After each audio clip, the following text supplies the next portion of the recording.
Hey guys, welcome back to my channel. I have a book review for you guys today.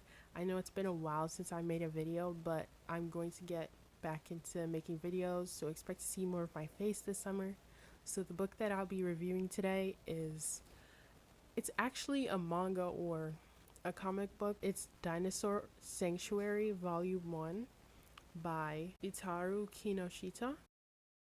So I finished this book yesterday, and the story begins at a museum. A little girl named Suma Suzume walks through a dinosaur exhibit with her dad, and she proclaims out loud that when she gets older, she wants to be a dinosaur keeper. So then the book fast forwards to the present, and we follow Suma along on her first day of work as a dinosaur keeper. So in this world, dinosaurs didn't go extinct. In 1946, on a remote island, scientists discovered that dinosaurs were actually still alive. So through breeding and through genetic manipulation, dinosaur populations increased. And so worldwide, people became obsessed with dinosaurs again. So there was kind of like a dino mania, you could say. And this mania lasted for a while until an incident occurred with dinosaurs and humans.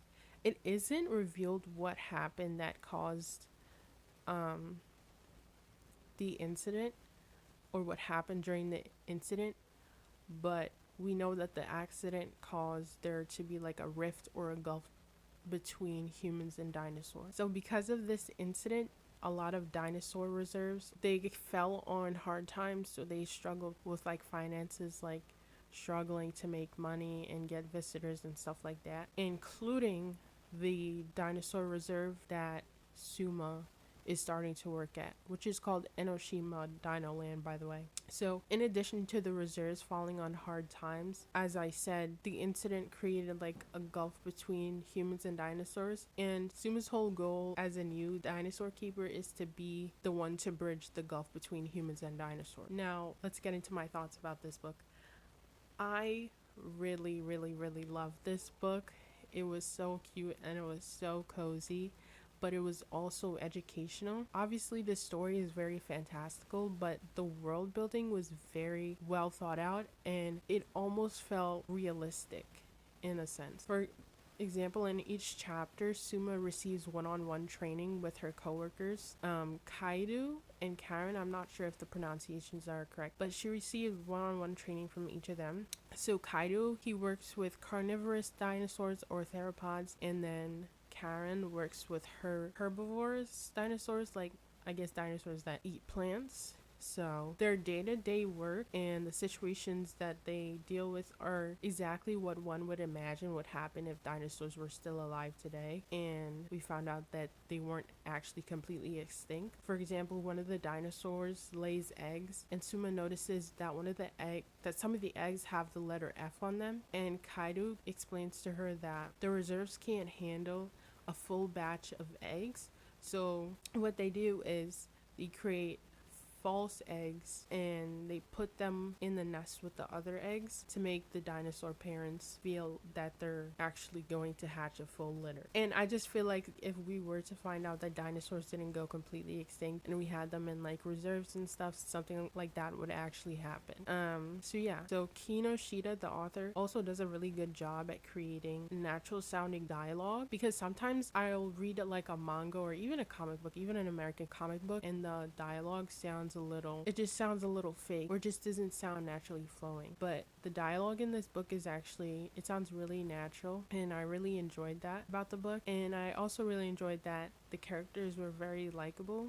They had a lot of depth to them, and you can clearly tell that the characters are passionate about their job or the well-being of dinosaurs, and they're very passionate about educating the public on dinosaurs. Because when it's time to educate the public or even Suma on dinosaurs, the information provided isn't too convoluted or textbook-like. It's simple and very easy to understand, and it's explained in a way that is like not too formal. It's just like informal. Like when they're explaining the information, like when Kairi was explaining to Suma about the false eggs, he didn't explain it in a way that was too sciencey. He explained it in a way that was just like simple, concise, easy to understand, and it didn't sound like pretentious or anything. And I think this is in part because the author actually received input from a dinosaur expert or research consultant by the name of Shinichi Fujiwara. Yeah, and after each chapter, Fujiwara, they included a little section that goes into more detail about the dinosaur species that were mentioned in the chapter. So similarly to the science in the story, Fujiwara's science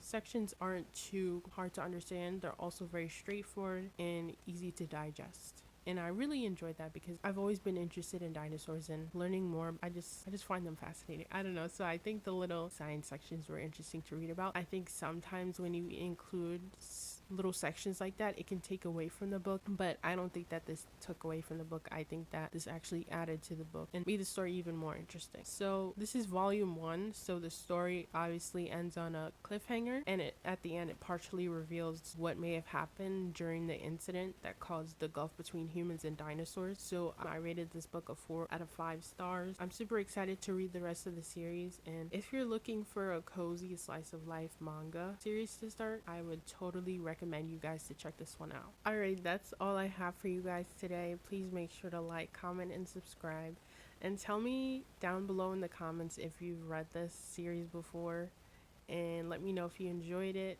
or if you didn't enjoy it, and feel free to leave any other manga recommendations down below in the comments, anything that's similar to Dinosaur Sanctuary. Alright, so that's all I have for you guys today. Be happy and be healthy. Bye.